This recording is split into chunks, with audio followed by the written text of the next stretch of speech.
Hi, I want to share some thoughts with you in this brief video about taming your ego. Now, what do I mean by the ego? Well, I'm referring to that mental structure that's inside each and every one of us that arose to protect us. It served as an evolutionary protective force to allow us to look at ourselves as these individuals, these bodies and these minds that we believe are within us, to protect us and to help us grow through the human experience. Now, if you've watched any of my videos, you know that I like to say and teach that we are spiritual beings at our essence that are moving through a human journey. And I often reference to the fact that we begin in spirit, but spirit embedded itself in everything into the world of form, including all of this material stuff and the evolutionary process of us evolving through our humanness. And in between the spiritual realm and the physical realm is the mental realm where we have our thoughts, we choose what we're thinking about, and we tell ourselves stories about our lives and who we are. It's in this mental realm that our egos have been developed to serve our individual status as we grow and evolve through the physical world. So it's been useful on our evolutionary journey in the protection of ourselves as individuals to ensure that we saw ourselves in a way that we protected ourselves from any kind of physical harm so we could continue to grow and propagate the species and evolve. So our egos have served a very useful role when they have allowed us to focus on our individual selves. They continue to serve that role for us. But as we've continued to evolve and to move upward into the mental realms through the realm of recognizing that we have the ability to think and make choices with our thoughts, and that further evolution that calls us home to remember our source from spirit, sometimes the ego can get in the way because the ego's purpose is focused on us as individuals. Protect us physically, emotionally, and psychically so that we're not harmed and we can continue to thrive as this human being that we identify ourselves with. But if we want to transcend the humanness, and our spiritual journey calls for us to transcend our sense of separation and to move to a sense of greater unity in our awareness, to recognize that we are all one, that every person is one, the ego needs to be tamed to allow it to serve its role to protect our physical forms and our mental well-being while we're here on earth, but to also, by taming it, allow itself not to get in the way of keeping us from evolving into recognizing our true self, our divine self that comes from spirit. You know, I was recently reading an old What is Enlightenment magazine where they were having interviews with some spiritual teachers, and on the, especially on the Eastern religion side, where they often called upon us to kill the ego, get rid of the ego. And in fact, a lot of times in spirituality, you'll hear these concepts of the ego as something that we need to get rid of. But on the other hand, this magazine also interviewed psychologists who talked about the fact that one of our goals from a healthy psychological standpoint was to develop a healthy ego. So, in my sense, what we're really trying to do is to bring about that spiritual transcendence where the ego doesn't get in the way. The ego continues to serve its purpose from a healthy standpoint to allow us to feel and move through this human journey safely and securely, but not hold us back from seeking to transcend our individual status and see our unity with all that is. So when I talk about taming the ego, I'm talking about developing its healthy side and then tamping down its desire to keep us from evolving beyond our human nature. I think when some of the spiritual practices that have called on killing the ego have used that phrase, I think it's because they recognized that some of the barriers that can come to us in the development of a higher awareness of our unity with all can find the ego as a barrier to us truly knowing that. So as we develop spiritual practices where we're meditating and getting a sense of non-duality, getting a sense of unity consciousness, transcending our humanness, that's threatening to an ego whose job has been to protect us because it sees it as breaking down and threatening our humanness. The ultimate point I'm trying to make here is that the ego is not something that's bad.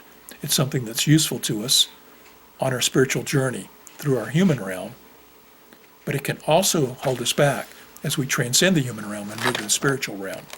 Well, the first step in taming our ego is to have awareness of our ego and when its voice is coming out. Anytime we speak from a sense of separation, where we're speaking from a sense of what I want to the detriment of others, that builds a barrier between us and other people, when it feels like we've been wronged and we need to correct the wrongs of us and how we've been mistreated, recognize when the ego is coming up in us and is serving to protect us in a way that also keeps barriers between us and others. So if the ego is protecting us in a healthy way, that's good. But if the ego is serving to create a barrier between you and other people and the rest of the world, and your thinking and focus is more about what's important for you to the detriment of others, then that's the ego's voice speaking to you. And you need to develop an awareness of when you're coming from your ego in your actions with other people. So recognizing the ego's voice in your life is an important step in taming it. But the second step is then to replace that voice with a higher voice, to turn upward in your consciousness to spirit, to God, to the divine, to your higher mind, whatever world or word you wish to define that essence that's within you, that transcends you, that you can tap into. So when your intuition or life experiences speak to you and give you a higher message, a message of unity and oneness, and a calling to you to see the divinity within you, that's the voice that you want to cultivate in your actions in the world. And that cultivation limits and tames the ego's voice in speaking out. It's almost sort of like turning the dial down on the ego and its desire to keep you separate, and turning the dial up on your divine voice that seeks to see you as unified with all that is. The third thing you can do is move through this life with a sense of being humble. The ego wants to puff us up and make us feel like we're more important than other people.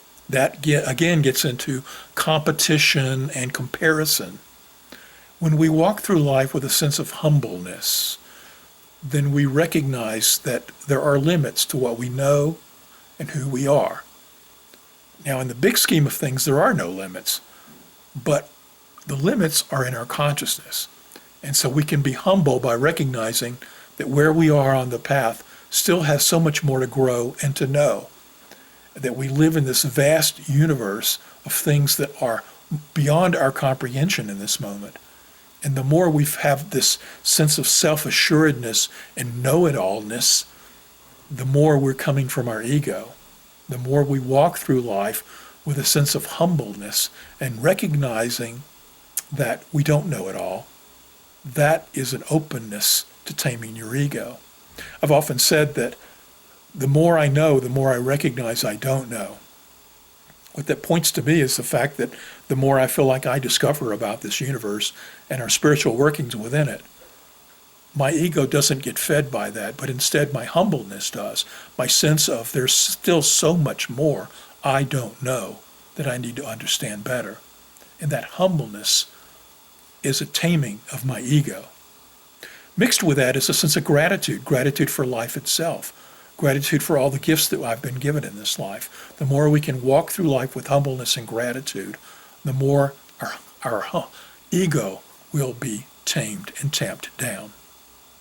And finally, we're called to be a life of service, because as we move to seeing life as being about us, and life really truly being about the all, about transcending the sense of humanness and moving to a state of being in the unity with all that is, the more we're called to be of service, the more we're called to take our spiritual awareness and return back to the form of earth and use that love that it's opened up within us to be of service to other expressions of the one.